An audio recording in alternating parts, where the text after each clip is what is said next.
작년에는 굉장히 처절한 실적 개선의 상황이었고요. 유니콘 회사들이 살아남았고 흑자 전환 많이 했고, 이게 가능했던 이유는 비즈니스 성숙도라고 생각을 해요. 눈치 안 보고 그냥 돈 벌고 눈치 안 보고 삭감하더라도 어쨌든 돈이 벌리고 비용 통제가 된다. 시장의 구조조정이 있던 해였다. 오늘의 집에 경쟁사들 다 사라진 거나 이커머스 회사들도 소수의 회사들만 살아남을 것처럼 보이잖아요. 근데 유니콘 중에서도 자신의 핵심 역량을 놓치면, 직방 같은 경우가 그렇겠죠. 그 분야에서 놓치면 위험해진다. 기존 핵심 사업의 수익 극대화, 이걸 먼저 한 다음에 신사업을 해야 된다고 생각이 들어요.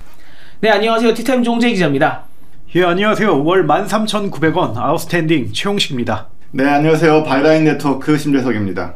4월 이제 중순이 넘었기 때문에 꽤 많은 회사들이 작년 감사보고서가 나왔습니다. 그래서 거기에 매출도 다 들어가 있고 영업이익도 나와 있고, 그래서 오늘 그거를 한번 저희가 다뤄볼 거고요. 두 분께서 그 공시를 바탕으로 해서 이제 취재를 쫙 해오셨습니다. 그래서 처음에 이제 저희가 이제 제일 잘 알고 있는 회사부터 시작을 좀 할 건데, 토스로 우리가 알고 있는 비바 리퍼블리카, 여기가 지금 이제 연간 흑자를 봤다. 첫 흑자다 이제 이렇게 나왔거든요. 네. 어떻습니까, 작년 성적이? 작년 실적 어마어마합니다. 일단 매출이 연결 기준으로 1조 9,556억이에요. 거의 2조라고 봐야죠. 네. 매출이 2조고 이제 처음으로 영업이익이 907억이 났어요. 전년도에 영업 손실이 2,000억이 넘었거든요. 그러니까 2,000억을 까고 900억을 냈으니까 거의 한 3,000억 플러스 됐다는 얘기죠. 네. 이익 부분에서 어마어마한 실적이고, 그 다음에 이제 매출도 이게 조금 는 게 아니고 매출도 42.7%가 늘었어요. 와. 이 정도 규모의 회사에서 매출이 42.7%가 는다는 건 어마어마한 실적이라고 봐야겠죠. 네. 제가 생각나는 게 한 10몇 년 전에 무슨 뭐 넥슨, 네. 뭐 네이버, 네. 이런 데가 꽤 이미 커졌을 때 뭐 연매출 1조 넘었다, 그렇죠. 뭐 2조 달성했다, 뭐 이런 거 봤거든요. 근데 지금 토스라고 하면 여전히 우리가 스타트업이라고 부르고 있는데, 와, 연 2조 매출은 어마어마하네요, 진짜로. 그렇죠. 이제는 뭐 아직 상장사가 아니니까 스타트업 뭐이라고 해도 괜찮겠지만, 규모는 이제 스타트업이라고 얘기할 수 없는 규모이긴 하죠. 와, 그럼 어디서 이렇게 돈을 잘 번 겁니까? 기본적으로 토스 본체가 있고요. 네. 계열사들이 있는데, 네. 일단 토스 본체가 한 4분의 1 넘게 매출을 해요. 그래서 한 6천억 가까이 매출을 하니까 네. 이 본체 매출이 크고요. 그 다음에 PG사나 뭐 이런 계열사들이, 증권사, 보험사, 여러 가지 계열사들이 있거든요. 그 계열사들이 이제 매출을 하는데, 매출 중에 비중이 제일 큰 거는 이제 이런 본체랑 PG사. 토스 페이먼츠라는 이름에 있는 계열사가 PG사인데, 그게 이제 규모가 큽니다. 한 40% 넘게 매출을 하죠, 그게. 계열사들도 지금 이번에는 전체적으로 좀 다 잘 했다라고 봐야 되는 건가요? 토스는 본체는 원래 계속 옛날부터 흑자였는데, 근데 적자를 기록했던 이유가 이제 계열사들이 매출이 이제 적자인 상황이 많아서 연결로 전체를 봤을 때 적자였는데, 올해는 이제 계열사 중에 흑자로 돌아서는 회사들이 꽤 있어서 이제는 전체 연결로 봐도 흑자가 되었다, 이런 겁니다. 토스 뱅크도 뭐 만든 지 3년이요? 네, 토스 뱅크도 처음으로 이제 3년 만에 그 흑자 전환을 했고요. 오늘 기자간담회도 거하게 열었습니다. 기자간담회를 무슨 남들 컨퍼런스 하는 것처럼 열더라고요. 어마어마한 그랜드 볼룸에서 하더라고요. 그러니까 기자가 그만큼 많이 취재 온다는 얘기잖아요. 그렇죠. 그렇게 많은 기자들이 관심을 갖고 있는 회사라는 이야기죠. 근데 인터넷 은행들 보면은 몇 년간 적자 계속 보는 데들 많지 않아요? 네, 그렇죠. 와, 근데 토스뱅크는 벌써 이렇게. 네, 뱅크는 카카오뱅크도 그렇고 약간 빨리 흑자 전환을 하는 것 같아요. 아무래도 설비나 이런 비용 면에서는 그 지점이 있는 그런 데보다는 조금 덜 들 테고, 뭐 사람하고 이런 IT 시스템 이런 거 정도 있으면 되잖아요. 그런데 이제 예대마진이라는 게 아주 명확한 비즈니스 모델이 있으니까, 그리고 한국 사회에 가계부채 많잖아요. 누구나 다 대출하고 싶거든요. 그렇죠. 그런 점에서 이제 뱅크는 조금 더 빨리 흑자 전환하는 것 같고요. 이번에 뭐 토스 증권, 그 다음에 이런 데들도, 보험 이런 데들도 다 흑자를 기록하고 있습니다. 네. 근데 뭐 이렇게 보면은 너무 잘한 것 같은데, 혹시 뭐 이렇게 좀 안 좋은 부분이라든가 좀 우려할 부분, 이런 것들은 전혀 없습니까? 여전히 이제 적자 상태에 있는 회사들이 있어요. 예를 들어 아까 좀 토스증권 먼저 흑자 얘기부터 잠깐 하자면 네. 토스증권도 규모가 작지 않아요. 매출이 4,200억 원이 넘고 그다음에 영업이익도 1,500억 가까이 영업이익이니까 네. 굉장히 큰 이제 실적을 거뒀고요. 안 좋은 부분이라면 뭐 이걸 안 좋다고 평가한다면 적자 회사라는 점에서 안 좋은데 토스 페이먼츠가 매출이 40%가 넘는 어마어마한 포지션을 차지하고 있는데 아직 적자 상태고요. 그다음에 토스 플레이스 이런 우리 결제 단말기 같은 거 공급하는 회사인데 거기도 네. 좀 적자 상태고요. 그다음에 다른 어떤 사람들은 왜 하는지 모르겠다는 그런 서비스들이 몇 개 있어요. 예를 들어 타다 모빌리티 서비스죠. 그런 것도 이제 토스가 그러니까 비바 리퍼블릭하고 하는 계열사 중에 하나고, 네. 그 다음에 그 모바일 알뜰폰 사업도 하는데 이런 것도 적자 상태에 있습니다, 여전히. 그리고 좀 금융지주와의 경쟁 구도라든지 아니면 뭐 기업 가치 산정 부분에서의 뭐 비교가 좀 이슈가 될 것 같긴 해요. 이게 좀 가장 좀 뭐랄까 비슷한 사례가 카카오뱅크라고 볼 수가 있는데 카카오뱅크의 경우 처음에 뭐 나와서 굉장히 좀 다른 것처럼 많이 보여줬고 그리고 뭐 플랫폼 기반으로 더 많은 밸류를 창출할 수 있다는 걸 보여줬지만 그렇게 어필을 했지만 실제로는 뭐 실적은 나쁘진 않은데 4대 금융지주와 비교하면 너무나도 큰 격차가 있고 비즈니스 모델이라든지 뭐 이런 게 똑같다 보니까 결국 내수에서 경쟁을 해야 하기 때문에 기업가치 많이 줄었죠. 한 제가 기억하기로는 한 30-40조 원 정도로 상장한 걸로 알고 있는데 지금 10조 미만으로 이렇게 떨어졌어요. 그래서 토스의 경우 좀 이런 걸 어떻게 극복을 해야 하나 그래서 좀 금융지주가 이렇게 굳건하게 자리 잡은 상황에서 여기서 어떻게 비즈니스를 할 것인지 이걸 또 어떻게 또 기업 가치를 이렇게 할 것인지 근데 좀 토스에 대해 저희가 계속 기대를 해도 되는 거는 금융지주의 경우 돈을 진짜 많이 벌거든요. 뭐 불황이면 불황인 대로 이율이 높아서 많이 벌고 뭐 호황이면 호황인 대로 대출 많이 해서 또 돈을 많이 버는데 근데 지배구조라든지 아니면 키맨들의 동기부여가 약하기 때문에 엄청나게 기업 가치가 디스카운트가 돼 있거든요. 근데 토스의 경우 뭐 심 대표님 말씀하신 것처럼 막 버리잖아요. 이미 네. 지금도 자리를 잡았는데 뭐 알뜰폰도 하고 뭐 단말기도 팔고 뭐 이러다 보니까 좀 더 기대할 부분은 있다. 그렇게 볼 수 있을 것 같습니다. 토스의 이 데이터 중에 저는 가장 흥미로운 부분이 그 MAU 월간 활성화 지수 네. 사용자가 거의 2,500만 명 되더라고요. 와, 이거 그냥 순 인원인 거잖아요. 그렇죠. 그럼 우리나라의 네. 한 절반 가까운 그렇죠. 사람들이 한 절반 가까운 사람들이 토스를 쓴다는 거고 그렇게 딱 단정할 수는 없지만 60대 이상에서는 이용률이 높지 않다고 보면 네. 그 50대 이하, 특히 30, 40대, 20대 이런 데 이용률이 어마어마하다는 거거든요. 그럼 미래가 더 지금보다 더 밝을 수 있다고 생각이 들죠. 토스 더 혹시 말씀해 주실 거는 없나요? 토스의 그 적자 사업에 대해서 좀 적자인데 되게 불투명한 거 아니냐라고 네. 이해할 수 있는데 뭐 저는 그렇게 보질 않습니다. 예를 들어 토스 페이먼츠 같은 경우에 약간 이번 실적에서 가장 나쁜 포인트라고 하면 저는 토스 페이먼츠를 찝을 수 있을 것 같은데요. 전년 동기 매출이 3.3% 정도밖에 오르지 않았다는 게 적자라 하더라도 실적이 막 이제 상승하면서 적자인 거는 그런 괜찮은데 이제 계속 이제 성장을 할 수 있다라는 기대를 갖게 하는데 네. 이번에는 약간 성장률이 낮다는 점에서 약간 부족한 포인트가 아닌가라는 생각이 들고요. 그래도 적자가 크지 않습니다. 뭐 아니 물론 금액은 큰데 네. 이 큰 회사 입장에서 볼 때는 이제 적자가 한 토스 페이먼츠가 네. 한 435억 원 정도 하는데 한 전년보다 33% 정도 줄어드는 수치고요. 토스 플레이스는 네, 단말기를 우리 카페나 이런 데 가면 유심히 보면 여러분들 토스 플레이스 단말기를 볼 수 있어요. 어느 날 카페에서 갑자기 애플페이가 된다 그러면 토스 플레이스 단말기일 가능성이 있거든요. 그 단말기를 이제 토스가 공식적으로 그렇게 말하진 않지만 사실상 무료로 뿌리고 있거든요. 이 대행사들을 통해서. 네. 그러니까 이걸 일단 막 확산을 시켜 놓겠다는 그런 전략인 것 같아요. 그래서 토스가 맨날 얼굴로 결제한다 뭐 이런 이야기 많이 하거든요. 이제 네. 카드 내지 말고 얼굴을 딱 인식해서 결제한다 이런 걸 미래 전략으로 두고 있는데 그런 단말기가 배포되고 확산되면 그런 게 현실화될 수도 있고요. 또 이런 단말기가 확산이 되면 사람들이 거기서 결제를 하는 순간 네. 많은 거래 데이터를 토스가 가져가게 되죠. 그럼 그 데이터로 또 새로운 비즈니스를 열 수 있고 그런 목적으로 단말기를 현재는 막 배포하고 있는 적자를 막 감수해가면서 그러고 있는 상태인 것 같습니다. 네. 인수를 한 회사라던가 아니면은 뭐 이렇게 신사업으로 미래를 보고 투자하는 회사 쪽에서는 적자가 나고 있으나 본체가 워낙 지금 탄탄하게 잘 흑자가 나고 있고 또 몇몇 주요 계열사들이 전부 다 이제 흑자 전환을 많이 했기 때문에 지금 뭐 쿠팡 같은 경우도 보면은 본체에서 돈 많이 벌어갖고 신사업 계속 벌이는 거잖아요. 토스도 이제 좀 안정적으로 계속 신사업 벌이면서 갈 수 있겠다 이렇게 보면 되겠네요. 그리고 증권과 보험이 이제 플러스로 돌아섰다는 점이 중요한 점인 것 같고요. 그 증권은 규모도 엄청 커가지고 매출 기여도도 높거든요. 그런 점에서는 의미 있다고 보는데, 근데 이제 미국의 새 정부 이후로 미장이 어떨지를 모르겠어가지고 네. 이게 사실 토스증권의 이용자들은 외국 주식을 많이 하거든요. 네.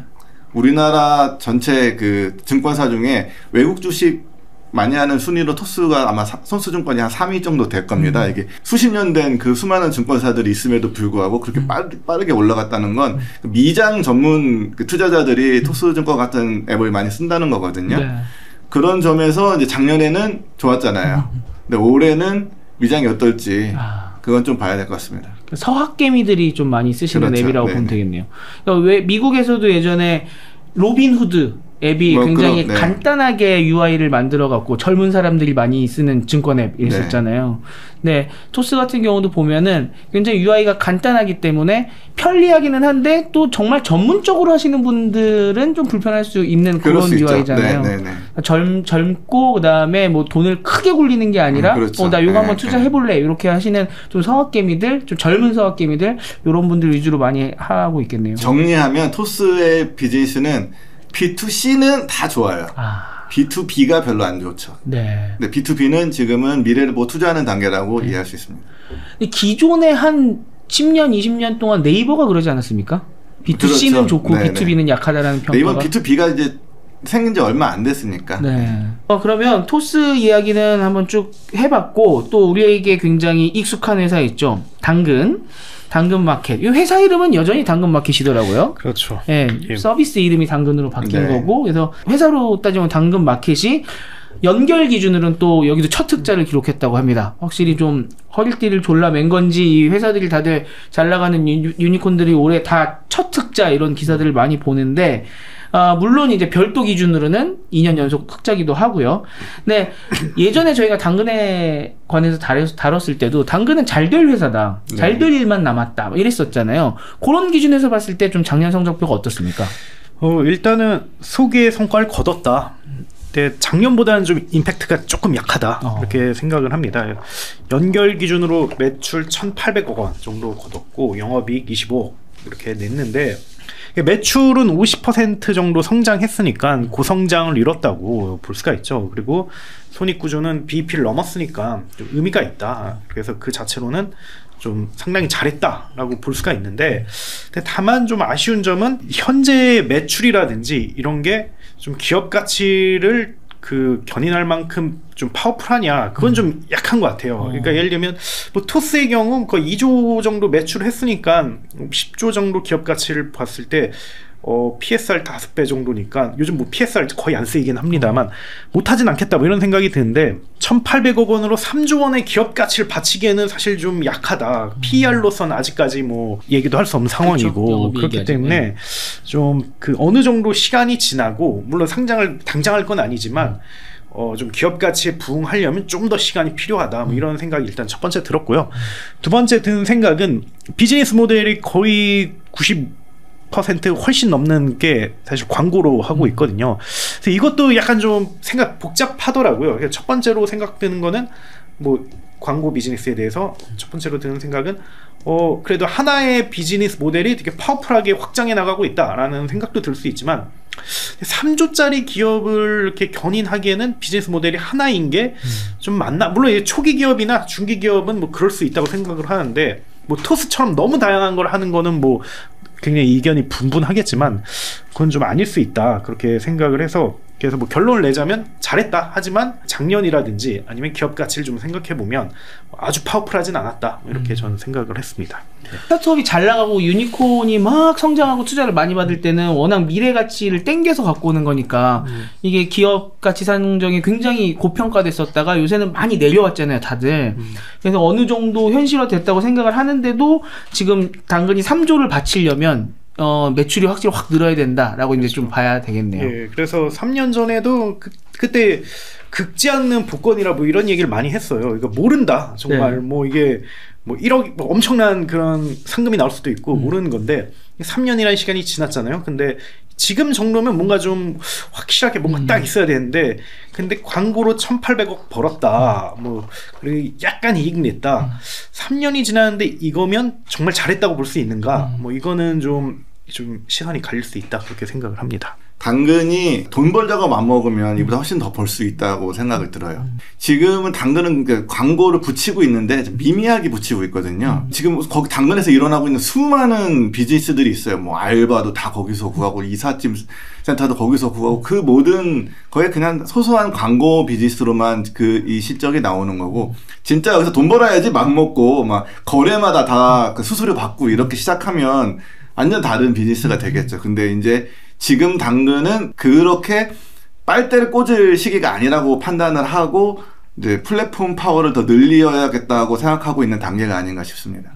그러면 만약에 뭐 이런 질문이 크게 의미 있는 건 아닙니다만 당근이 돈을 벌겠다고 하면 브랜드 가치가 훼손되지 않는 상황에서 매출을 확 늘릴 수 있다고 보시는 겁니까? 브랜드 가치 훼손될 수 있죠. 근데 그때는 이제 플랫폼이라는 게 무섭잖아요. 벗어나기 힘든 지경이 됐을 때. 네. 그때는 그렇게 움직일 수 있겠죠. 지금은 그 시점까지는 아니라고 판단하는 게 아닌가 싶어요. 그 균형을 아마 찾아 나가고 있을 것 같긴 한데. 근데 그러면 지금 별도 기준으로 당근 플랫폼 자체는 사실 작년에도 흑자였다는 거잖아요. 근데 그렇죠. 올해 들어서 이제 계열사까지 합쳐서 연결 기준으로는 첫 흑자라는 건데 그럼 작년에는 어떤 뭐 계열사가 좀 발목을 잡았었길래 올해는 어느 계열사가 좋아진 겁니까? 그래서 2024년에 그러니까 이번이죠. 그래서 캐나다와 일본의 경우 매출이 빵이에요. 여기 해외 그 비즈니스를 하는 곳인데 매출이 빵이고 여기 두 개 합쳐서 250억 원 가량의 적자를 냈어요. 이건 2023년보다 더 늘어난 그런 수치고요. 그리고 뭐 송금 및 핀테크 사업을 하고 있는 당근페이라든지 다른 회사들의 적자를 합치면 한 340억 원 정도 됩니다. 그래서 계열사들이 지금 까먹고 있다고 보면 될 것 같고요. 근데 이거는 뭐 여러 가지로 생각할 수 있죠. 왜냐하면 이거 기업가치 재고라든지 또 한국에서 뭐 심 대표님이 말씀하신 것처럼 뭔가 이렇게 쥐어짜면 욕을 먹거든요. 정치권이 나서거든요. 특히 이건 로컬 핵심 키워드로 삼고 있기 때문에 굉장히 가능성이 큰 그런 분야예요. 당근 지금 이미지가 좋잖아요. 이게 확 나빠질 수 있기 때문에 사실 해외로 눈을 돌리고 적극적으로 투자를 해야 되는 건 맞긴 해요. 근데 어쨌든 지금 매출이 빵인 상황이고 그리고 또 많은 회사들이 해외 진출에 실패를 했거든요. 그리고 또 인수를 하고 뭐 이렇게 디벨롭 시키는 게 아니라 정말 이게 그 법인을 만들어서 하는 거기 때문에 이게 뭐 리스크 요인이긴 하다라고 저는 생각을 합니다. 그러면은 지금 흑자 전환한 게 계열사가 좋아져서가 아닌 건가요? 본체가 너무 좋아져서 그렇죠. 건가요? 예, 광고로 돈을 이렇게 하고 있고 계열사만 없었으면 3,400억 흑자를 냈죠. 근데 계열사들이 있기 때문에 이게 연결 기준으로는 이렇게 돼버린 거죠. 그러니까 작년에 올해랑 다른 게 계열사가 그러니까 토스같이 계열사들도 모두 다 힘을 내줬어 이게 아니라 계열사들은 여전히 계속 적자를 내는 상태에서 더 많이 내고 있고 본체가 더 많이 내는 상황에서 본체가 더 힘을 내서 그래도 그거를 좀 끌어온 거군요. 그렇죠. 좀 끌어당긴 거군요. 그래서 당근 쪽하고 좀 이야기를 해봤는데 뭐 앞으로도 좀 수익할 생각이 없냐 해외 법인의 경우 그러니까 지금은 없고 앞으로도 좀 계속 투자하려고 한다. 그래서 뭐 저희가 방금 이야기한 것처럼 이게 국내에서만 하면 사실 뭐 마켓 캡이라든지 이런 게 너무나도 명확하니까 좀 해외로 나아가야 되는 거고 여기서는 좀 장기적으로 보고 있다라고 이렇게 답을 해줬습니다. 당근은 거의 캐나다나 이런 데는 정말 진심이거든요. 그냥 흔히 그냥 한번 이렇게 태핑해보는 수준이 아니고 거의 창업자가 거기에 아예 그 이주를 해서 거기서 그냥 새로운 비즈니스 개척하듯이 하고 있기 때문에 지금은 투자 단계지만 이게 뭐 당근의 얘기니까 얼마 정도까지 팩트인지 모르겠어요. 근데 캐나다에서 이제 반응이 왔다라고 하더라고요. 이게 이런 비즈니스가 이제 반응이 오고 한번 붐이 일어나면 쫙 퍼질 수 있잖아요. 그런 걸 기대하고 있는 것 같습니다. 해외는 예전부터 뭐 검트리 이런 거 뭐 있었잖아요. 그래서 우리가 약간 이 당근 같은 경우는 그냥 사업보다는 문화에 가까운 사업, 문화에 가까운 뭔가. 근데 검트리가 뭐예요? 당근 같은 거죠. 요 인터넷 시대에 그 게시판들이 있어서 거기서 뭐 집도 월세도 뭐 하고 거기서 뭐 중고도 팔고 막 예전에 유명했었던. 근데 그런 게 우리나라보다 외국은 좀 이렇게 뭐 스몰 토킹도 잘하고 좀 쉽잖아요. 우리나라는 가서 기다리고 있다가 당근이세요? 이렇게 해야 되는 문화고, 그러니까 좀 동양적인 좀 문화에서는 필요한 것 같은데 서양적인 문화에서도 이게 통할지 저는 그게 조금 의문이긴 하네요. 내가 들어보니까 캐나다에서 그러니까 약간 동양풍을 나타내지 않기 위해 노력을 좀 많이 하는 것 같더라고요. 한국 서비스야 이런 느낌 안 주려고. 그러니까 아니, 한국 교민들만 쓰는 서비스가 되면 안 되기 때문에. 그래서 교민들이 한국어로 거기다가 뭐 내놓으면 연락해서 이거 영어로 올려주세요 이렇게 한대요. 아 진짜요? 이거 한글로 하지 말라고. 일단은 알려지는 거는 한국 사람들한테 빨리 알려질 테니까. 한국 사람들은 다 알겠죠. 근데 이제 거기 편하니까 한국어로 이렇게 하면 이게 한국 교민이 쓰는 서비스가 되면 확산이 안 되잖아요. 그렇죠. 그 중고 마켓이라는 게 되게 돈 벌기가 좀 불가능한 건 아닌데 약간 눈치 보인다고 해야 되나? 좀 그런 게 있는 것 같더라고요. 그래서 해외에서도 뭐 크랙 리스트라든지 이런 거 보면 막 그렇게 막 대규모 투자를 받거나 아니면 뭐 확장하거나 이러지 않고 우리나라에서도 뭐 중고나라라든지 뭐 이런 거 보면 뭐랄까 좀 그런 도와준다 아니면 상생한다 이게 기본적으로 서비스에 이제 장착이 돼 있기 때문에 이게 어떻게 보면 트래픽을 폭발적으로 확산시킬 수 있는 매개체이기도 한데 뭔가 이걸 정말 이게 돈을 바꾸기에는 좀 그런 걸 좀 넘어서야 되는 되게 어려운. 그래서 어떻게 보면 저는 당근의 행보가 굉장히 이해가 되고요. 왜냐면 욕 먹으면 정말 모든 게 허물어질 수가 있기 때문에 굉장히 눈치 보면서 지금 하고 있고 그게 맞다라고 생각을 합니다. 저는 그 비즈니스 모델을 만들자면 만들 수 있을 것 같아요. 왜냐하면 제가 지금 예를 들어 저는 집에 전동 고양이 화장실이 샀는데 우리 고양이가 그걸 안 쓰거든요. 그래서 이거 당근에 내놨어요. 근데 안 팔려요. 만약에 당근에서 상위 노출 나한테 한 2만 원 내 팔아줄게. 그러면 전 2만 원 내겠어요. 그러네요. 예를 들어 지금은 로컬로 거래를 좀 위주로 해야 되는데 안전하게 하려면 예전에 몇몇 그런 중고거래 사이트들이 자기들이 직접 매입을 한 다음에 판매하는 방식으로 했었잖아요. 전국구로 판매하면 또 판매가 되니까.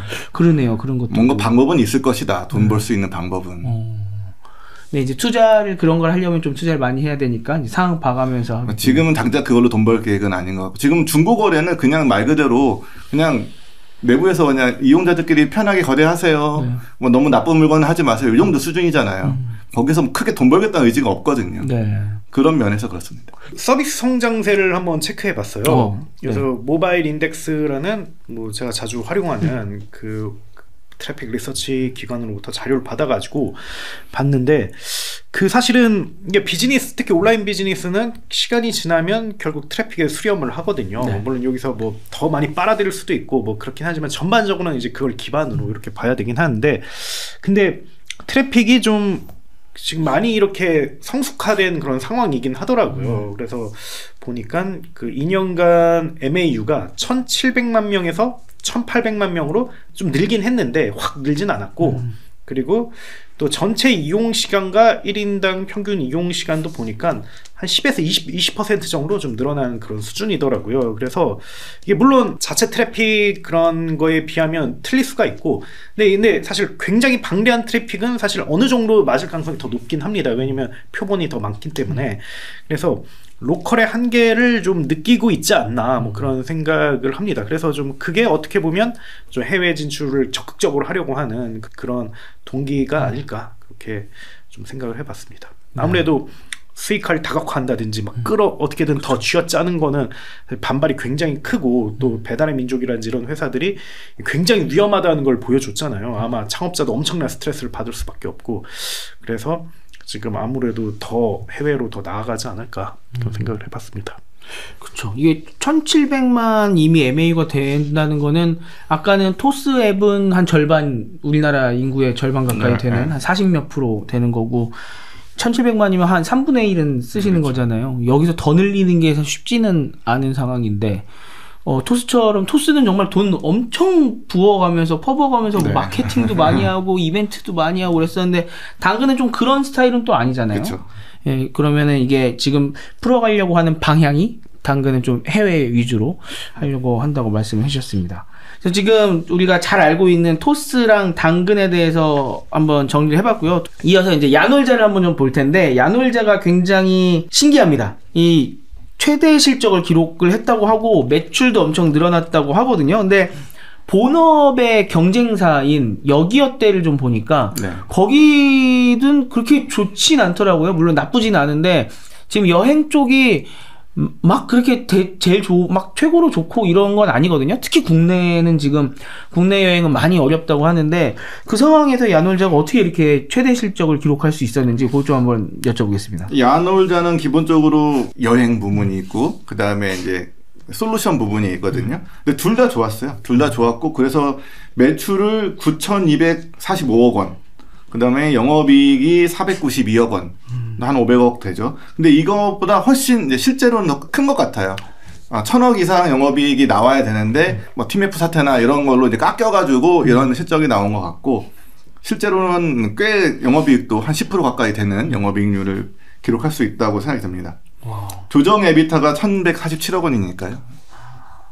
그렇네요. 그러니까 뭐 예상치 못한 데에서 깎인 게 없었다고 하면 1,000억 정도의 영업이익을 할 수 있었던 회사다. 뭘 그렇게 잘했습니까? 기본적으로 이 클라우드 쪽이 좋습니다. 네, 클라우드 쪽을 잘했고요. 제일 뭘 잘했냐 하면 인수들을 잘한 것 같아요. 아, 그래요? 그래서 인수한 회사들이잖아요. 다 이 클라우드 쪽 영역이 그런 쪽에서 이제 인수들을 잘해서 옛날에는 뭐 플랫폼에서는 돈을 벌고 이쪽에서는 좀 이제 미래의 성장이다 이랬는데 이젠 둘 다 확고한 이제 수익의 축으로 둘 다 자리 잡은 것 같습니다. 야놀자에서 이제 글로벌 그런 회사들을 인수해서 이제 클라우드 사업이 옛날에는 저희가 옛날 야놀자 한창 할 때는 핵심이 PMS라고 했잖아요. 네. PMS가 이제 호텔에 뭐 예약도 받고 이런 관리 호텔의 자산을 관리하는 그런 소프트웨어거든요. 그거를 클라우드 기반으로 야놀자가 공급하는 게 옛날에 야놀자 클라우드의 핵심 비즈니스였는데 요즘은 그거에 더해서 AI 쪽으로 해가지고 만약에 제일 중요한 가격 예측, 그러니까 인벤토리가 엄청 많거든요. 고글로벌이 가지고 있는 인벤토리가 엄청 많아요. 글로벌에. 그 인벤토리를 보면서 이 시기에 얘는 가격이 얼마일 거야 이런 걸 예측해서 그 판매사한테 알려주는 거예요. 그 판매사는 그러면 자기가 가격을 써낼 수 있잖아요. 적합한 가격을 판매할 수 있잖아요. 그런 거를 이제 그런 솔루션을 팔더라고요. 클라우드 사업이 우리 지난번에도 말했었는데 이 플랫폼 사업, 야놀자 해외로 못 가는 사업이거든요. 그래서 이 사업만으로는 성장의 한계가 있어요. 그쵸. 뭐 우리나라에서 얼마나 국내 여행, 요즘 특히나 해외여행 더 많이 가는 이 시기에 국내 여행만 가지고는 이제 비즈니스 한계가 있으니까 이거는 성장의 한계가 보이는 사업이었고 그래서 이걸로는 야놀자가 지금까지 자기가 받은 투자와 이 기업 가치를 유지할 수 없거든요. 그래서 새롭게 하는 게 이제 이 여행과 관련된 이제 솔루션, 클라우드, 뭐 B2B 사업 이런 거를 이제 시작해서 하고 있잖아요. 근데 이 덩어리에서 옛날에는 PMS라는 게 메인이었는데 요즘은 이 PMS와 이 가격 예측 AI 이 두 개가 이제 축이 두 개로 생겼다는 얘기입니다. 가격 예측 AI는 그 우리한테 보여주는 가격을 얘기하는 건가요? 그러니까 이거 B2B 사업이니까 인벤토리가 있잖아요. 인벤토리 파는 회사가 있잖아요.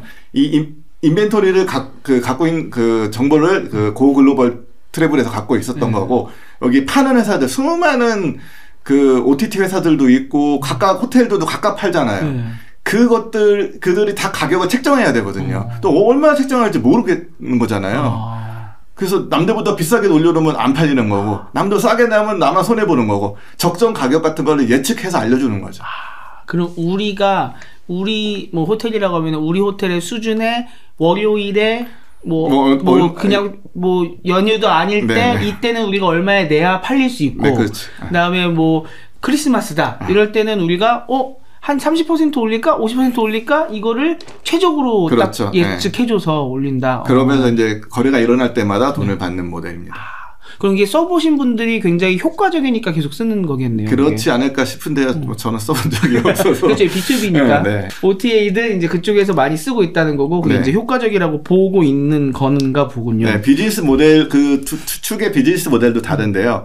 이전에 소프트웨어, PMS 소프트웨어는 이거 서브스크립션이라고 부르죠. 네. 매달 일정한 돈을 받는 거예요. 만 원, 뭐 2만 원이든, 우리 다 넷플릭스 매달 똑같이 돈 내잖아요. 네.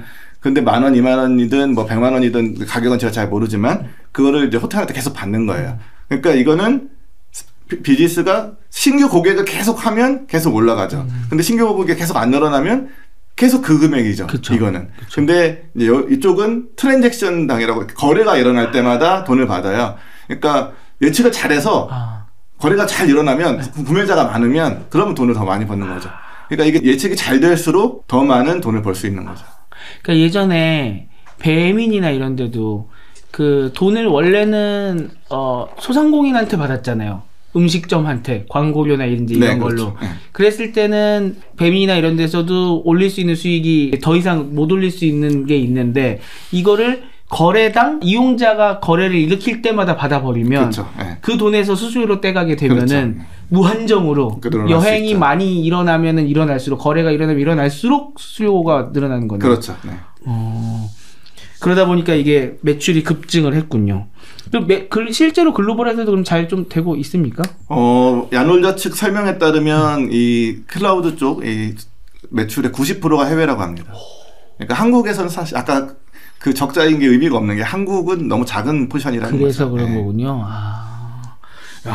아까 당근이 되게 하고 싶어 했던 해외 진출을 야놀자는 그래도 몇 년 전부터 주창을 하더니 벌써 그래도 좀 이뤄냈네요. 그럴 수밖에 없는 게 글로벌 회사들이 인수했잖아요. 인수를 했죠. 그러니까 이게 되게 좀 새로운 그런 비즈니스 트렌드거든요. 네. 왜냐면 우리나라 소프트웨어 회사들이 그렇게 사실 해외로 나가고 싶었어요. 네. 다들 아시는 것처럼. 근데 다 실패했죠. 거의 뭐 99% 다 실패했는데, 그래서 고민 끝에 세계에 있는 막 회사들 인수하기도 했거든요.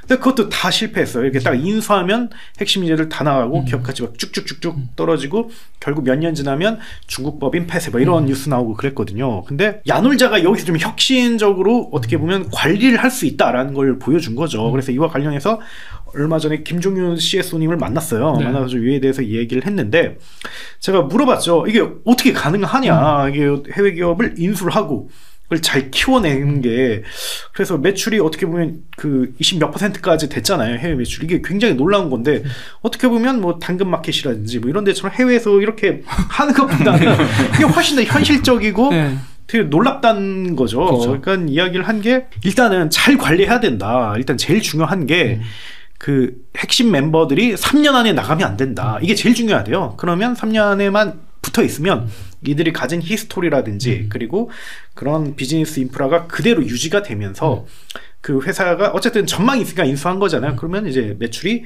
우상향이 된다고 하더라고요. 그러면 이들이 안 나가는 게 중요한데, 근데 그 야놀자의 경우 인도 쪽의 기업들을 좀 많이 인수를 했거든요. 근데 인도 쪽 사람들의 특징이 회사에 대한 충성도가 굉장히 낮대요. 그렇기 때문에 이거에 대해서 보상 설계 이런 것도 굉장히 열심히 해야 되고, 그리고 항상 도시에서 중심가 중에서 가장 비싼 그런 오피스를 일부러, 왜냐면 이들에게 자긍심을 주기 위해서, 그리고 또 이들도 오늘보다 내일이 더 낫다 회사가, 이런 희망이 있으면 열심히 한대요. 그래서 이걸 주기 위해서 굉장히 많이 노력을 했다고 하더라고요. 그 외에도 정말 뭐 영어를 공용어로 뭐 설정을 한다든지 회사의 언어를, 그리고 K-팝이라든지 K-컬처라든지 이런 게 막 올라오고 있잖아요. 이런 걸 사내 행사에 적극적으로 활용한다든지 해서, 우리나라가 요즘은 좀 그렇지 않지만 한 1-20년 전만 하더라도 외국계 직장 뭐 이런 얘기 많이 있었잖아요. 외국계 기업 거기에 직장 다닌다고 하면 좀 약간 선호받고 오, 구글 코리아 다녀 뭐 이러면 다들 그런 느낌을 주기 위해서 굉장히 많이 노력을 했다고 하더라고요. 그래서 좀 이런 거는 좀 우리나라 스타트업 회사들이 진짜 참조해 볼 만한 것 같아요. 정말 해외에 가서 정말 이것도 의미가 있죠. 뭐 무의미하다고 생각하진 않습니다만, 정말 유망한 기업들을 싸게 인수해가지고 이들을 이제 계속 리텐션을 유지시키는. 그래서 제가 물어봤죠. 아까 심재석 대표님이 M&A를 정말 잘했다라고 보는데 어디가 제일 잘했냐라고 제가 질문을 드렸어요. 네. 그러니까 그 인도의 PMS 기업 아까 이야기한 그 이지 테크노시스라는 회사를 인수를 했는데 그때 100억이 안 됐어요. 몇십억 정도로 인수를 했는데 근데 최근 한 SI나 그 FI로부터 이렇게 그 제안이 왔대요. 여기를 우리가 대사고 싶다. 근데 물론 팔 생각이 없었지만 너희 그럼 얼마 살래? 3천억이면 우리가 살 수 있다 뭐 이런 얘기를 했다고 하더라고요. 그래서 물론 이게 뭐 100% 3천억 정말 줄진 모르는 거죠. 들되면 뭐 반으로 깎을 수 있는 거고. 근데 어쨌든 정말 뭐 몇십억 주고 사서 60억인가로 기억하는데 그걸 이미 몇십 배 늘었다. 50배로 키우는 거니까 이게 역량이 있다 이렇게 봐야 합니다. 네, 그러니까 인수를 많이 하잖아요. 네이버도 뭐 외국 회사 인수 많이 하고 카카오도 했었고 근데 항상 주주총회가 되면 그거 왜 인수했어요? 이제 욕 먹고 많이 하는데 지금 야놀자는 해외 기업을 인수를 해갖고 사람 관리를 잘해서 그렇죠. 네, 그래서 이제 더 많이 잘 키워냈다. 그런 데에서는 배울 게 있다라고 설명을 해주셨습니다. 아무튼 지금 토스, 그다음에 당근, 그다음에 이렇게 야놀자까지 봤는데 야놀자는 아무튼 요 지금 두 개의 축 여행이 아닌 우리가 생각하고 있던 그냥 여행 자체가 아닌 이 클라우드나 AI 쪽으로 또 확장을 해서 작년에 큰 성장을 거뒀다라는 좀 특이한 모델을 좀 볼 수 있었고요. 요 세 회사는 사실 작년에도 나쁘지 않았었잖아요. 제일 좀 잘 나가는 회사였으니까. 그러면 좀 작년에 위험했다라고 하는 회사들이 이제는 좀 봐야 될 것 같은데 그쪽이 더 눈이 가지 않겠습니까? 그 중에 우리가 잘 알고 있는 이제 컬리 같은 경우가 상장도 뭐 미뤄지고 또 투자도 쉽지 않다 이렇게 많이 봤었는데 어떻습니까? 컬리는 작년 성적표가. 24년 성적표를 보면 매출은 그 2조 1,900억 원 그리고 영업 손실은 180억 원 이렇게 냈어요. 근데 23년에 매출이 2조 700억 원이었고 영업 손실이 1,400억 원이었으니까 선방했다고 볼 수가 있죠. 그래서 적어도 매출은 어느 정도 방어를 해냈다. 어려운 상황 속에서 이렇게 평가를 내릴 수가 있고 그리고 수익성 개선은 확실히 했다. 왜냐면 불과 2, 3년 전만 하더라도 1, 2천억씩의 적자를 매년 내고 있었거든요. 그렇죠. 근데 이거를 100억대로 이렇게 확 줄였으니까 굉장히 잘한 거죠. 그래서 좀 어떻게 보면 좀 굉장히 어려운 시기가 올 뻔했는데 어쨌든 그걸 잘 타개하고 생존하는 데는 뭐 성공했다라고 평가를 내릴 수 있을 것 같습니다. 그래서 좀 의미가 있다고 보는 게 매출 규모가 커요. 그 컬리의 경우 2조 정도 되는데 이 정도 되면 사실 좀 규모의 경제가 좀 작동이 되거든요. 뭐 비용 줄이기라든지 아니면 매출 늘리기라든지 이런 게 좀 어느 정도는 가능해지기 때문에 좀 괜찮다고 볼 수가 있고 그리고 어쨌든 1, 2천억 정도 적자를 개선했다는 거는 뭐 1, 2천억 흑자를 낸다 이건 잘 모르겠지만 그래도 앞으로도 계속 상당히 수익성 개선하겠구나. 흑자는 충분히 낼 것 같다. 뭐 이런 생각을 할 수가 있거든요. 그래서 이것도 좀 희망적이라고 볼 수 있죠. 그래서 좀 컬리측하고 한번 전화를 해봤습니다. 그래서 앞으로 이제 올해는 무조건 이익을 낼 거냐. 네. 그 어쨌든 180억까지 이렇게 줄였으니까 근데 전화를 해보니까 근데 막 이익을 내는 게 아주 중요한 건 아닌 것 같다. 사실 이 정도쯤 하면 에비타 기준으로는 흑자이기 때문에 충분히 소개 성과를 거뒀다고 생각하고 이보다 더 중요한 건 물론 흑자를 내면 좋겠지만 이보다 더 중요한 거는 매출의 성장성을 유지하고 더 높이는 거 이게 더 중요하다 이렇게 답을 했습니다. 이 정도까지 지금 영업 적자를 줄였다는 거는 아무튼 허리띠를 조금만 졸라매면 아무튼 뭐 더 이상 손해를 안 볼 수 있는 상황이다. 그리고 현금이 보유하고 있는 게 어느 정도 있다고 하면은 우리가 굳이 성장세를 포기하면서까지 흑자를 볼 이유가 있느냐. 투자금을 써서 조금 적자를 보는 건 큰 문제가 아니다. 이렇게 지금 해석을 할 수 있을 것 같은데 그런데 이제 작년에도 심재석 대표님이 좀 문제 제기를 하셨던 게 컬리가 매출 성장세가 아무래도 폭발적이지 않다. 네. 스타트업 같지 않다. 네. 이러면은 스타트업은 점점 가다 보면 어려워진다라고 말씀을 주셨었는데 심 대표님이 보시기에 올해 이 정도 매출 성장은 어떻게 보십니까? 엄청난 성장이라고까지 말하기는 어렵지만 이 비용을 이만큼 줄였음에도 성장을 유지했던 거잖아요. 그러면 이제 다시 비용을 좀 써서 성장으로 가겠다라고 이제 결심할 수 있는 보여준 거잖아요. 우리 비용 줄이면 줄일 수 있어. 하지만 이제 성장을 위해 마케팅이나 이런 걸 좀 더 쓸게. 그러면 이제 주변을 설득할 수 있죠. 보여줬으니까. 우리 언제든 흑자 전환할 수 있어. 초조해 하지 말고 기다려. 이렇게 말할 수 있는 거죠. 투자자나 파트너들한테. 좀 그럼 긍정적으로 볼 수 있겠네요. 저는 나쁘지 않은 시점이라고 봅니다. 근데 이게 여기서 줄여서 그 기업 가치를 유지하는 건 불가능해요. 이게 비용을 줄였어. 네. 매출을 그대로 두고 비용만 줄여가지고 이익이 1,000억 원 났어. 네. 그렇다고 원하는 기업 가치가 되지 않거든요. 성장을 해야 돼요. 근데 이게 퀄리티 졸람에서 아무튼 지금 졸람회면은 우리가 줄일 수 있다는 걸 보여줬기 때문에 그렇다고 매출이 줄어든 것도 아니고 네, 그렇죠. 그렇기 때문에 이 상황에서는 돈 좀 태우면은 매출을 올릴 수 있으니 좀 2조 원이 4조 원, 5조 원 되면 훨씬 나아질 수 있는 거죠. 근데 그거는 또 다른 스텝이긴 하잖아요. 그렇죠. 네. 보긴 봐야 되는 건데. 근데 이 지금 이 시기가 저는 컬리가 왜 괜찮은 실적이라고 보냐면 생각해 보시면 다 죽어나가고 있는 시기예요. 네. 지금 뭐 팀F 갔죠. 네. 11번가 뭐 가고 있죠. 네. 근데 다 가고 있는데 컬리만 그러니까 물론 쿠팡 네이버를 제외하고 컬리만 아직 튼튼해 보여요. 그러니까 굉장히 잘 버틴다고 보는 거죠. 요 면에서 사실 좀 긍정적인 면이 진짜 있는 거 아닙니까? 요새 이커머스가 어렵다는 게 컬리한테. 그렇죠. 그래서 컬리의 직접적인 경쟁사는 쿠팡이 있고 그 다음에 배달의 민족도 있고 프레시지 이렇게 볼 수가 있는데 일단 쿠팡은 사실 넘사벽이라고 봐야 됩니다. 그리고 컬리에서도 그 직접적으로 우리는 경쟁사로 보지 않는다 뭐 이렇게 이야기를 해줬는데 제가 보기에는 알고 있는데 네. 알아봤자 뭐하냐 안 되는 걸. 네. 그래서 뭐 사실 쿠팡의 신선식품 거래액은 이미 몇 년 전에 뭐 수조 원이라고 이렇게 보도가 나오기도 했거든요. 그러니까 뭐 이미 아늑히 뛰어넘은 거고 네.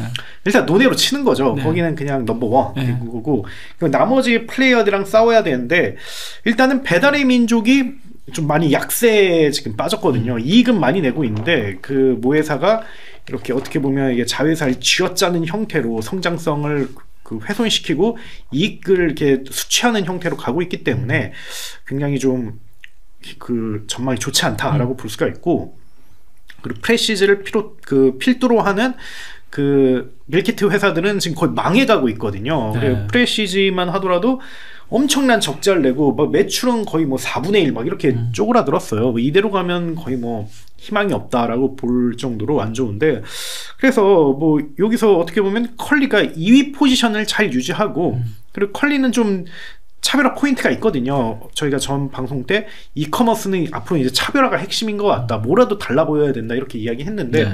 확실히 컬리는 좀 달라 보이는 게 있어요. 뭐 수도권 기반으로 뭐 한다든지 아니면 뭐 여성들의 지지를 얻고 있다든지 아니면 상품 기획적인 측면에서 확실히 좀 탁월하다든지 이런 게 있기 때문에 저는 2위 포지션으로서 되게 좀 긍정적이다 그렇게 생각합니다.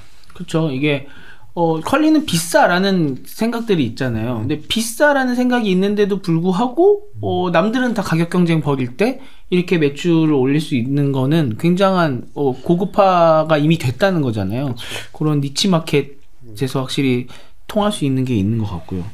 근데 이렇게 좀 줄었는데 원래부터 투자금을 좀 유치해야 되는 상황이다 이랬었잖아요. 그러면 지금 적자폭을 줄였기 때문에 이제는 좀 완전히 안정적이게 된 겁니까? 어떻게 된 겁니까? 그거는 아니에요. 지금 현재 현금이 1,300억 정도 있는데 매입 채무가 2,300억 원이거든요. 그런 거 보면 사실 고객 돈으로 운영비를 쓰고 있는 상황이라고 볼 수가 있고 물론 완전 자본 잠식 상태는 아니지만 굉장히 많은 그런 자금을 까먹은 상태거든요. 그래서 좀 뭐랄까 쉽지는 않은 상황이다라고 볼 수가 있고 근데 다만 뭐 다행인 거는 부채가 많이 있긴 한데 대부분 리스 부채라고 해가지고 리스 부채가 뭐냐면 뭐 부동산이라든지 뭐 시설이라든지 뭐 예를 들면 컬리의 경우 그 물류센터를 운영하기 위해서 여러 가지 그런 유형 자산들이 필요하잖아요. 그런 거를 그 매달 이렇게 임대료를 내는 게 아니라 그냥 통으로 빌려가지고 그걸 부채로 잡은 다음에 계속 이렇게 비용 처리를 하는 걸 보통 리스 부채라고 이렇게 이야기를 해요. 그리고 차입금은 별로 없거든요. 남에게 막 빌리고 이런 거는 없어가지고 게다가 나중에 이게 돈 돌려달라고 이야기할 수 있는 성격의 투자금도 많은 부분 안전하게 이게 자본 형태로 바꿔놨기 때문에 그래서 뭐 그렇게 위험하다라고 보기는 어려운데 어쨌든 지금 적자를 내고 있고 매입 채무로 이렇게 운영하고 있는 상황에서 한 번 정도 좀 누군가 밀어주면 확실히 좋아질 것 같다라고 생각을 합니다. 그래서 이와 관련해서 뭐 네이버에게 투자 받는다 이런 뭐 기사가 뜨기도 했고 네. 뭐 여러 가지 이야기가 있는데 뭐 이렇게 제가 뭐 통화를 해보니까 뭐 그런 건 없다. 그리고 아직까지 뭐 투자 받을 계획은 없다라고 이렇게 이야기를 해줬습니다. 요즘 이커머스에서 보면 한순간에 무너지는 건 정산을 못하는 순간이거든요. 그렇죠. 그러니까 정산을 조금 못하기 시작하면 그거 사실 며칠 미루고 다시 들어온 돈으로 돌릴 수 있는데 이 정산을 못하는 순간 이게 그러니까 뱅크런처럼 그쵸. 무너져 버리는 이런 경우가 많은데 그런 컬리가 그럴 걸 걱정할 타임이냐 그건 아닌 것 같다는 거죠. 그리고 이번에 확실히 적자폭을 1,000억 수준에서 확 줄인 걸 보여줬기 때문에 신뢰를 조금 확실히 회복을 하지 않았나 그런 면에서 위험한 거는 아닌데 이제 최 대표님이 말씀을 해주신 것처럼 조금 더 앞으로 나아가기 위한 추진력을 누군가가 뒤에서 밀어주면 컬리는 확실히 좀 앞으로 나아갈 수 있을 것 같다라고 조금 평가를 하면 되지 않을까 싶네요. 올해에도 좀 그래도 괜찮게 매출은 늘어날 것 같습니까? 그걸 봐야죠. 봐야 되는데 또 판단하기 어려운 거는 그 뷰티컬리라든지 뭐 아니면 멤버스라든지 이런 걸 내놓았음에도 불구하고 막 크게 늘지는 않았거든요. 그래서 지금 어쨌든 지금까지 했던 신사업이 아주 그 부각적인 그런 그 성과를 내진 못했다는 측면에서 좀 더 새롭게 이렇게 다시 접근해야죠. 그래서 이거에 대해서도 좀 얘기를 나눴는데 작년에는 굉장히 이제 그 허리띠 졸라맨 상태에서 해야 됐기 때문에 이게 쉽지 않았고 올해는 확실히 나아졌기 때문에 좀 과감하게 보여줄 거라고 그렇게 이야기를 했습니다. 그 작년에 걱정이 됐던 회사 중에 또 되게 유명한 회사 있죠. 이 오늘의 집을 운영하는 버킷플레이스 뭐 막 위험하다 이런 것까지는 아니었지만 아무튼 여기도 어떻게 되나 이렇게 좀 많이 기사를 봤던 것 같은데 여기도 연간 흑자 전환을 했나 봐요. 네, 흑자 전환을 올해는 이제 유니콘들이 흑자 전환하는 게 유행이거든요. 네. 그래서 트렌드예요. 네, 흑자 전환을 이뤘고요. 근데 금액이 크지는 않습니다. 5.7억 원이니까 뭐 거의 이제 적자를 면했다 정도라고 생각하면 되는데 작년에도 적자가 크지 않았어요. 작년에도 한 20억 정도 적자였다가 네. 올해 5.7억 정도 흑자니까 뭐 이제 적자에서 흑자로 돌아선 게 뭐 더하게 하면은 25억 뭐 이 정도니까 뭐 어마어마한 뭐 적자를 줄였다 이런 거는 아니겠죠. 네. 근데 매출은 한 20%, 22% 정도 증가를 했어요. 2,879억 원. 이게 이제 작년보다 22.3% 증가한 수치라고 하는데요. 비용도 그럼 한 20% 이상 늘었다는 얘기죠. 그러니까 매출과 비용이 함께 늘은 이런 상황입니다. 그러니까 매출보다 비용이 조금 덜 늘어서 흑자 전환이 가능했던 거고요. 근데 이제 비용이 늘은 거에 대해서 오늘의 집 측에 비용이 계속 늘면 매출이 늘은 의미가 있는가 이런 질문을 했는데 이 비용은 그러니까 옛날에 투자 그 쿠팡이 얘기하는 그런 장기적 성장을 위한 물류센터라든지 이런 비용이 늘은 거, 이 뭐 사람 충원이라든지 이런 비용이 늘은 거기 때문에 뭐 이 매출과 비례해서 늘어나는 비용은 아니다라고 설명을 하고 있습니다. 네. 그러니까 걱정됐던 게 사실 그거잖아요. 코로나 시점에 많이들 집을 꾸미고 네, 집 맞아요. 안에서 그리고 네. 인테리어 리모델링 많이 하셨는데 네. 그 바람이 끝나면서 네. 오늘의 집이 그때만큼 막 올라갈 수 있을까? 네. 걱정했었는데 아무튼 그래도 20% 넘게 매출 올렸다는 거는 그런 거는 이제 일단 뭐 제가 보기에는 경쟁사들이 무너진 것도 영향이 있고요. 예를 들어 뭐 문고리닷컴이나 네. 뭐 집꾸미기 이런 종류의 인테리어나 이런 카테고리 쪽에 이제 경쟁사들이 있었거든요. 그런 회사들이 다 문을 닫았어요. 그런 여파로 그렇군요. 코로나 이후에 그런 여파로 문을 닫고 지금은 이제 오늘의 집만 생존해 있다고 봐도 과언이 아닐 정도죠. 그 전문 카테고리 영역에서는 네. 물론 이제 뭐 쿠팡이니 이런 다른 종류의 이제 경쟁자들은 있습니다만 전문 카테고리 경쟁자들이 이제 사라졌고요. 그리고 이제 오늘의 집은 명확한 가치가 있거든요. 이 컨텐츠, 커뮤니티 이런 커머스를 하는 그냥 오늘의 집은 그냥 가서 그냥 물건만 사는 데가 아니고 남들은 어떻게 집 꾸미나 맞아요. 이런 거 보고 나도 이거 따라 해볼까 이런 거 있잖아요. 그리고 막 서로 대화하고 이런 가치가 명확하기 때문에 이런 가치를 갖고 있어서 버틸 수 있었다라는 생각이 들고요. 또 인테리어 중개 사업. 네. 인테리어 업자와 인테리어를 하고 싶은 소비자 사이를 중개하는 이 사업을 했는데 이 사업이 좀 괜찮은 것 같습니다. 이 사업이 굉장히 이제 성장을 하고 있고 이게 이제 그냥 중개라서 돈이 되진 않아요. 그냥 거의 대부분의 거래는 무료로 우리 플랫폼에서 서로 나 이렇게 인테리어 할 수 있어요? 나 인테리어 필요해서 서로 만나는 거니까 약간 당근마켓에서 만나듯이 그러네요. 그러니까 이제 이게 그 자체로 돈이 되지는 않는데 그러니까 매출화 시키기 위한 여러 이제 전략과 상품을 만들었더라고요. 좀 약간 흥미로운 지점이 있어요. 설명을 들어보면. 제가 느끼기에는 인테리어 업계에 부동산 중개업을 하고 있다라는 생각이 드는데 인테리어 우리 항상 어디 인테리어 하면서 고민 많이 하실 거 아니에요. 그렇죠. 속진 않을까? 그렇죠. 싸구려 자재를 쓰진 않을까? 나한테 얘기한 거하고 난 전문가가 아니라 모르는데 나한테 등쳐먹지 않을까? 맨날 1,000만 원이면 된다고 해놓고 결과적으로 3,000만 원 나오는 이런 일이 이제 비일비재한 시장이잖아요. 그 시장에서. 정부의 비대칭성으로 인해서. 근데 이제 그거를 해소하는 그 비즈니스 모델을 갖고 있더라고요.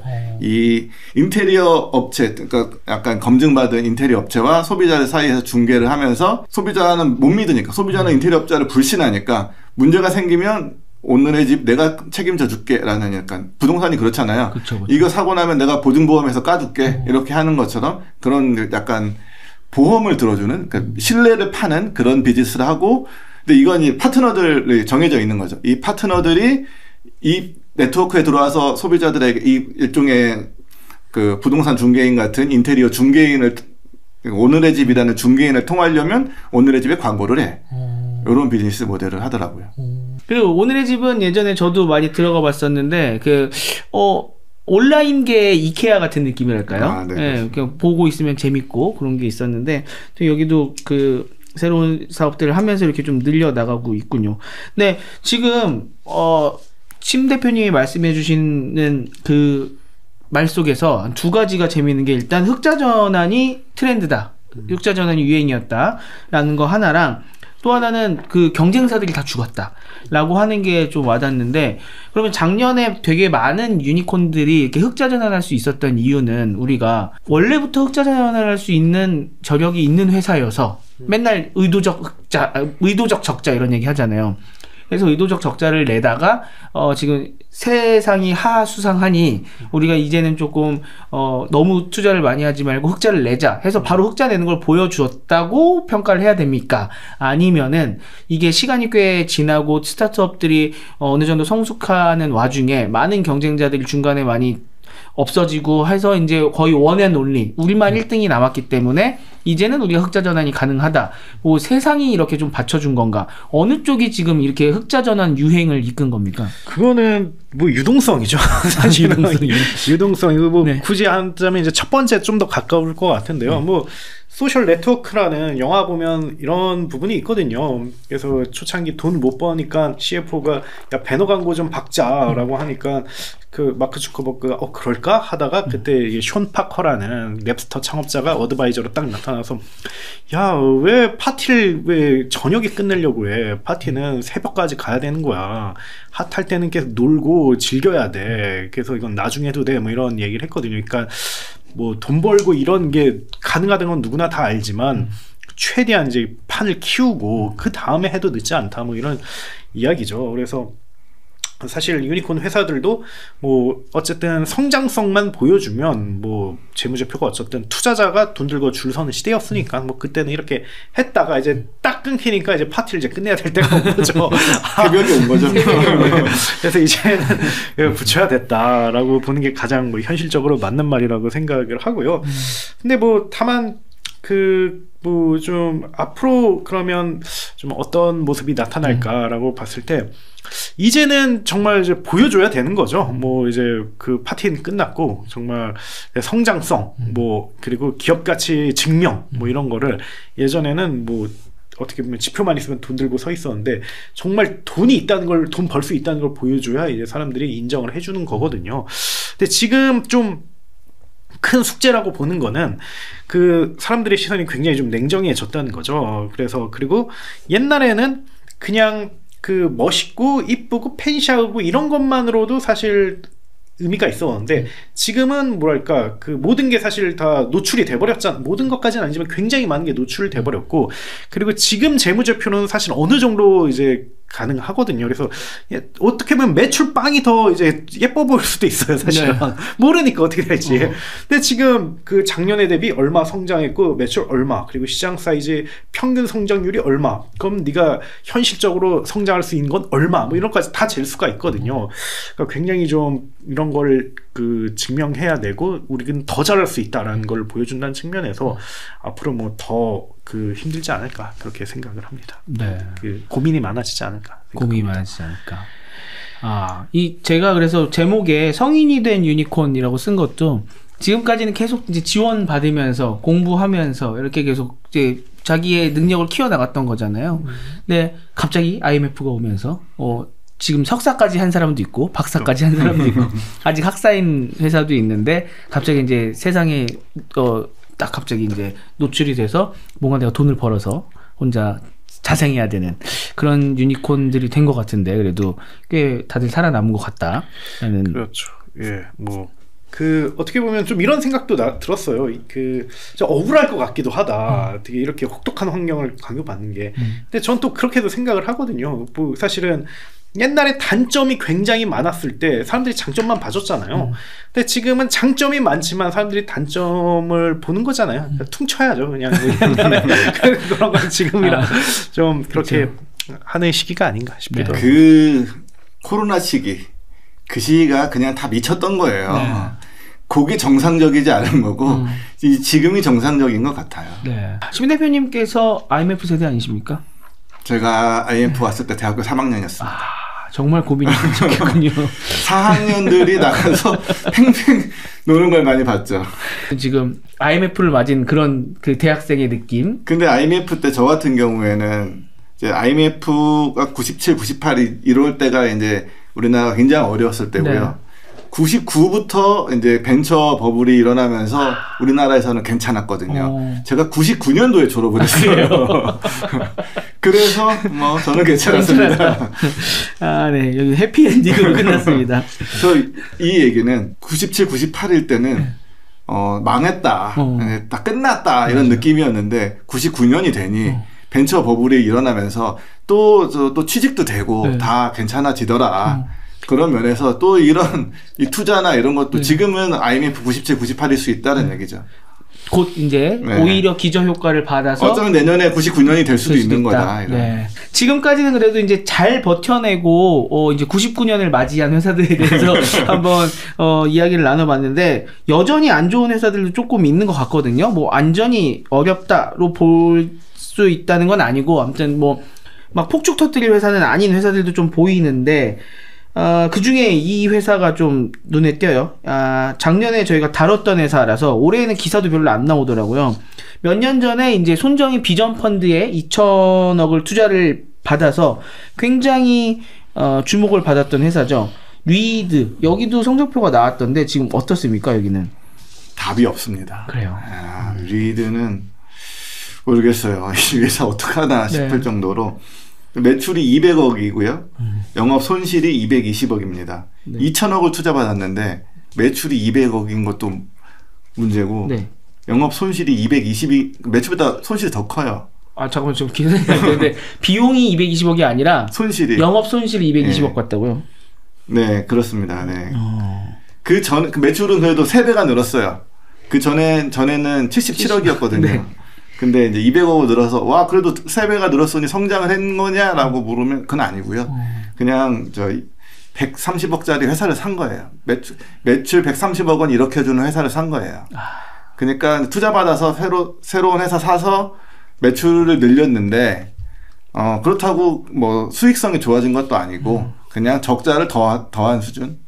그래서 회사를 M&A 해서 네.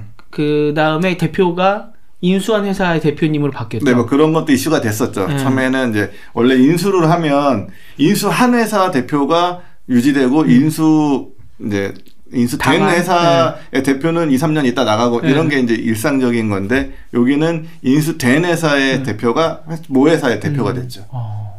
그럼 지금 그렇게 일이 벌어지고 나서 시간이 좀 지났잖아요. 네네. 그 회사가 좀 그래도 안정화가 좀 된 상황입니까? 이제 어둠 속으로 가고 있는 것 같은 느낌이 저는 들어요. 네.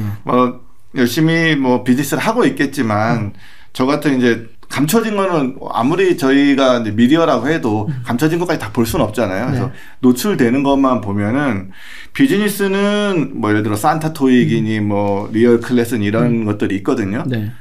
그냥 그 수준에서 유지되고 있는 것 같고 뭐 굉장히 성장세가 없다는 느낌이 아닌 거죠. 그래서 좀 답이 없어 보인다 이런 생각이고요. 또 이 회사가 AI로 투자를 받았거든요. 네. AI 기술이 좋다. 그래서 손정희 회장이 AI에 꽂혀 있던 그 시기에 한국에 있는 저 리드 AI 회사. 근데 지금 AI는 또 달라졌어요. 이런 AI와 다르고 이제 사실 산타토익 뭐 이런 거 막 그런 문제 같은 거 그냥 GPT가 다 해주거든요. 그리고 영어 교육 필요가 없는 시대가 돼가고 있어요. GPT랑 그냥 이야기하면서 그 보이스로 그냥 다 하잖아요. 그러니까 이제는 예를 들어 뭐 영어 교육이라도 입시 교육은 아직은 뭐 필요하겠죠. 근데 토익 같은 이런 종류의 것들을 기업들이 요구하는 것도 줄어들고 그러네요.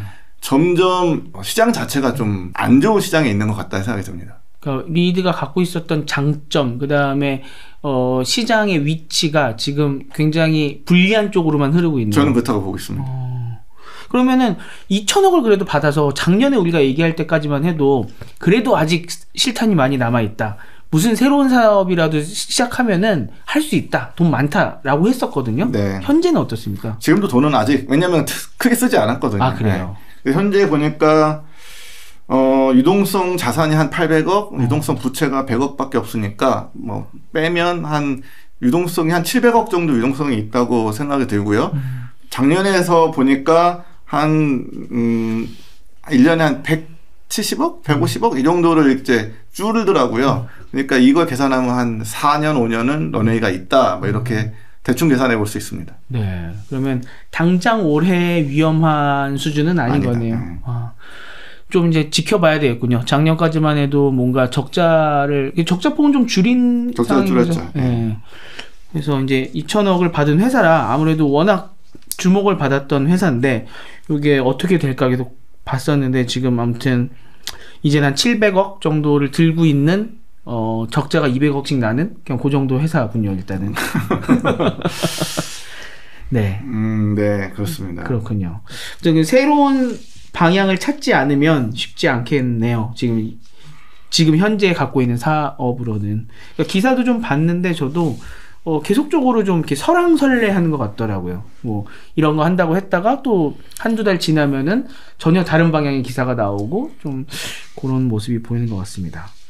주위에 들어갔던 분들도 다 대부분 나오셨고. 그러니까 인재들도 좀 유출된 것 같고. 네. 그래서 뭔가 획기적인 아직 그래도 현금들이 있으니까 획기적인 뭐 턴어라운드를 하지 않으면 이 상태로는 좀 안 될 것 같다는 생각이 듭니다. 네. 이런 것도 참 정말 고민이겠어요. 돈은 있기는 있는데 그냥 어떻게 보면 제로 베이스에서 다시 시작하는 게 나은 느낌인 거잖아요. 그럼 다 접고 다시 시작을 한다? 이것도 참 쉽지 않은 상황이고요. 그렇죠? 700억의 투자금을 들고 뭔가 새롭게 시작하면은 참 할 수 있는 게 많을 텐데요. 근데 이 영어교육 시장이 지금 다 안 좋은 것 같아요. 네. 말씀하신 것처럼 이게 사실 대표님도 이탈을 하셨거든요. 창업자도. 그래서 그런 경우는 어떻게 보면 그냥 주주들끼리 모여서 청산시키고 나머지 자본금 분배하자.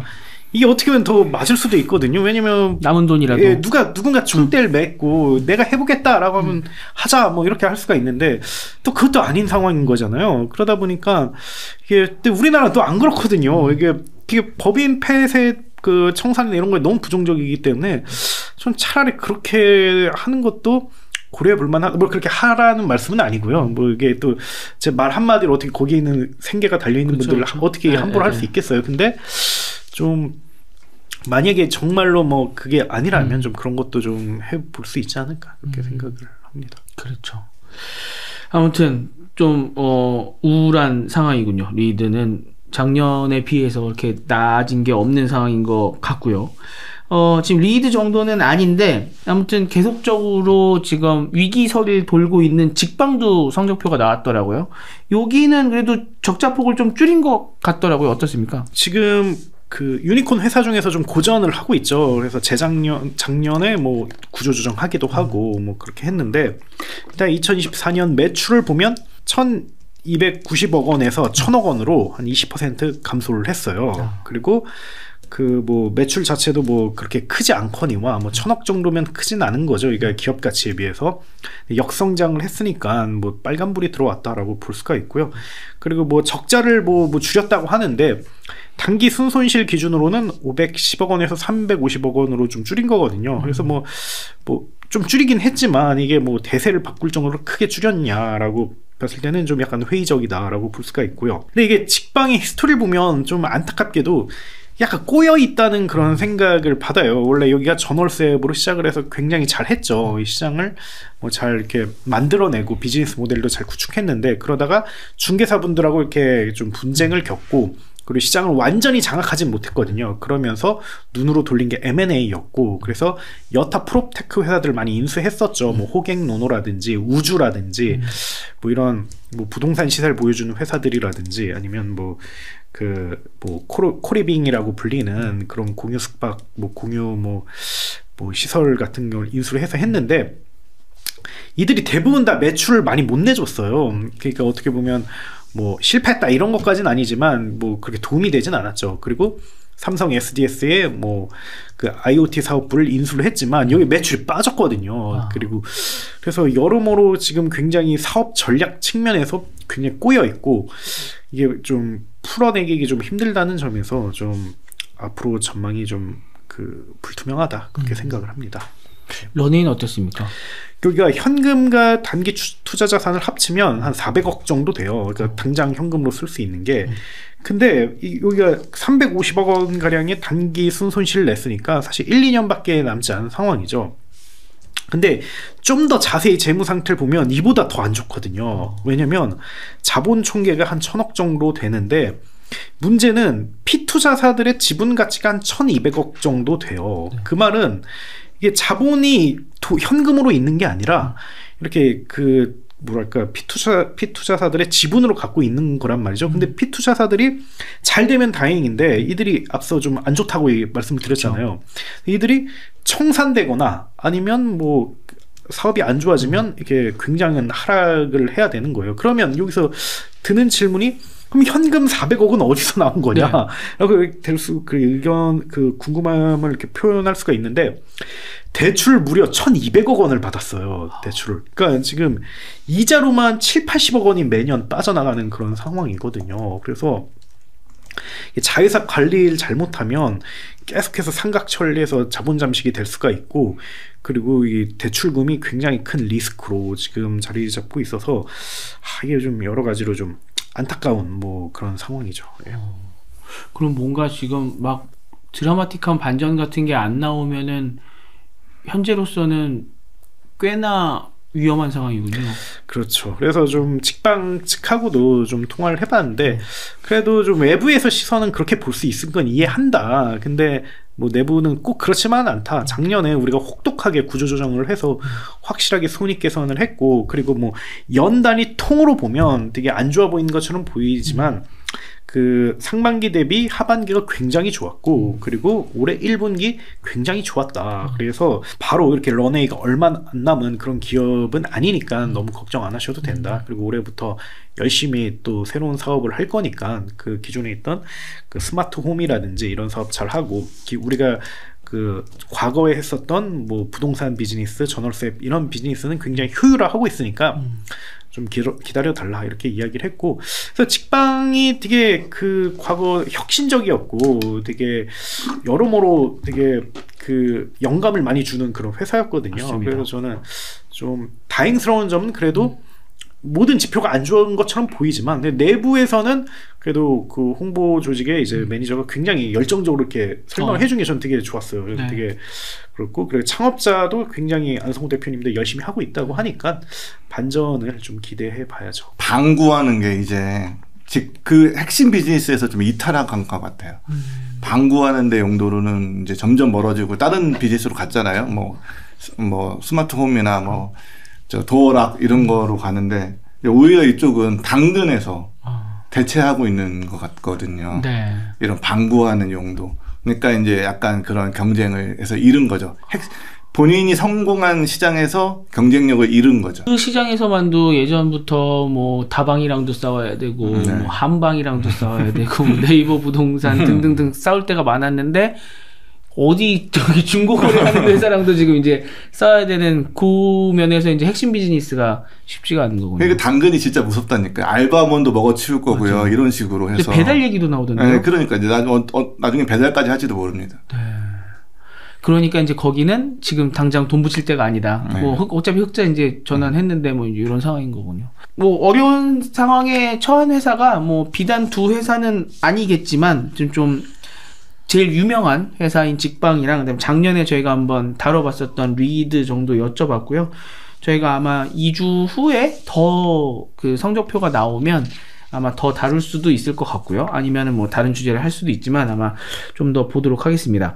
지금 쭉 한번 저희 잘된 회사, 안 된 회사들 쭉 봤는데 어떻게 작년에 트렌드인 뭔가 이 흑자 전환의 트렌드, 그다음에 또 여전히 어려운 회사, 이 회사들을 보면서 작년 성적표에서 얻을 거, 우리가 좀 배워가야 될 게 뭐가 있겠습니까? 어떤 포인트가 좀 있을까요? 일단은 작년의 느낌은 일단 패가 다 까였어요. 다 까였고 다 알아요. 모든 사람들이 상황이 이게 판타지는 끝났다. 이제 뭐 그걸 보여줘야 되고 그러니까 이제 인정사정 없는 거죠. 뭐 옛날에는 뭐 가리기도 하고 포장하기도 하고 그런 게 아니라 이제 다 민낯이 드러났기 때문에 그래서 이제 두 가지밖에 딱 그 없는 거죠. 살아남는 방법은 과감한 수익화. 그냥 뭐 옛날에는 뭐 이것저것 눈치 보면서 돈 벌었는데 그런 거 없다. 이제 막 벌어야 된다. 그리고 과감한 비용 통제. 옛날에는 뭐 정말 30%씩 임금 인상하고 그랬는데 이제 그런 거 없다. 네. 뭐 확실하게 이제 마케팅 비용이라든지 인건비 확실하게 차단하고 그래야 된다. 그래서 이 두 가지가 사실상 가장 큰 역할을 했다라고 볼 수가 있고요. 그래서 뭐 신사업이라든지 매출원 확대라든지 뭐 이런 거는 하긴 했어요. 하긴 했는데 전반적으로 저는 큰 효과가 없었다고 생각을 합니다. 그래서 뭐 어쨌든 작년에는 굉장히 처절한 그런 실적 개선의 그런 상황이었고요. 그래서 어쨌든 그래도 되게 유니콘 회사들이 뭐 살아남았고 그리고 흑자 전환 많이 했고 그랬잖아요. 그래서 이게 가능했던 이유는 비즈니스 성숙도라고 생각을 해요. 그래도 그 10년 넘게 다들 사업을 하면서 어쨌든 이제 다들 그 경험이 생겼고 그리고 어느 정도 단단함이 생겼기 때문에 그냥 눈치 안 보고 그냥 돈 벌고 눈치 안 보고 이렇게 삭감하더라도 어쨌든 돈이 벌리고 어쨌든 이게 비용 통제가 된다. 이거는 정말 이제 비즈니스에 대한 그런 그 인프라가 확실히 있었기 때문에 좀 가능하고 그래서 이거는 정말 제일 중요하다라고 보고 또 우리가 좀 안 좋은 회사도 얘기했잖아요. 근데 그 회사들은 안타깝게도 여기에는 좀 실패했기 때문에 좀 그런 게 아닌가 저는 생각을 해봤습니다. 네. 심 대표님은 어떠십니까? 작년을 정리하자면 저는 시장의 구조조정이 있던 해였다라는 생각이 들어요. 아까도 말씀드렸다시피 오늘의 집에 경쟁사들 다 사라진 거나 뭐 TMF나 뭐 이런 이커머스 회사들도 이제 거의 이제 소수의 회사들만 살아남을 것처럼 보이잖아요. 이렇게 이제 시장이 구조조정된 해다. 그래서 이제 유니콘은 역시 대마불사인가? 유니콘은 살아남았다. 근데 유니콘 중에서도 이제 핵심 역량, 자신의 핵심 역량을 놓치면, 직방 같은 경우가 그렇겠죠. 그 분야에서 놓치면 위험해진다. 그리고 신사업보다 더 중요한 건 제가 보기에는 자신의 기존 핵심 사업의 수익 극대화. 이걸 먼저 한 다음에 신사업을 해야 된다고 생각이 들어요. 야놀자 같은 경우에도 야놀자 플랫폼이 경쟁력을 잃어가면서 클라우드 사업을 했으면 그렇게 쉽진 않았을 거예요. 근데 플랫폼 사업은 그대로 경쟁력을 유지하면서 거기서도 수익을 얻어가면서 클라우드라는 신사업으로 했던 거거든요. 그러니까 날개가 두 개가 되는 거지. 이쪽 날개 접고 이쪽 날개 펴는 소용이 없다는 거죠. 그런 면에서는 오늘 뭐 리드 교육시장, AI를 통한 교육시장, 그 다음에 직방, 프로테크라고 요새 하지만 아무튼 그 부동산 거래 쪽, 특히나 전월세 거래 이쪽 시장은, 지지난주에 봤었던 우리 반란도 그렇고요. 그러니까 이 자기네가 코어로 갖고 있는 시장 자체가 시장성이 좀 떨어지는 곳은 아무리 자기 몸집이 크고 유니콘이더라도 추풍낙엽처럼 떨어지는 거고 그렇죠. 이쪽이 성장세가 있는 곳이었다고 하면은 굉장히 같이 성장하면서 흑자 전환까지도 이뤄낼 수 있었던 그런 시장이었군요. 그래서 두 분이 말씀해주신 비즈니스 성숙도 그리고 시장의 구조조정 이게 굉장히 와닿는 단어인 것 같고요. 작년 한 해를 정리하는 그런 키포인트가 아닐까 생각을 해봅니다. 두 분 오늘 보니까 제가 너무 많은 걸 시켰네요. 정말 전화도 여러 군데 하시고 취재도 많이 하셨네요. 두 분 너무 고생 많으셨고요. 2주 후에 또 뵙겠습니다. 네, 고맙습니다. 감사합니다.